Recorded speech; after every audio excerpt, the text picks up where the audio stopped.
विजेची मोटार सुरू करण्यासाठी गेलेल्या तरुणाला विजेचा धक्का लागून मृत्यू झालाय। ही घटना दक्षिण सोलापूर तालुक्यातील तेलगाव भीमा येथे शनिवारी दुपारी 12:30 वाजता घडली। येथील शब्बीर सुलेमान मुल्ला वय 27 हा तरुण शेतकरी भीमा नदी काठावरील विजेची मोटार चालू करण्यासाठी गेला होता।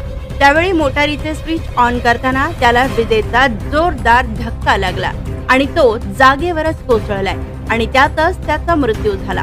आणि घटनेनंतर मंद्रुप पोलीस ठाण्याचे पथक घटनास्थळी दाखल झाले असून आजूबाजूच्या शेतकऱ्यांनी त्याला उपचारासाठी मंद्रुपच्या प्राथमिक आरोग्य केंद्रात दाखल केले असता डॉक्टरांनी शब्बीर याचा मृत्यू झाल्याचे घोषित केले। मृत शेतकरी शब्बीर हा विवाहित असून त्याला एक मुलगा आणि एक मुलगी आहे। दरम्यान पोलीस पंचनाम्यानंतर प्राथमिक आरोग्य केंद्रात त्याचे शवविच्छेदन करण्यात आले। Subscribe now and press the bell icon. Never miss an update.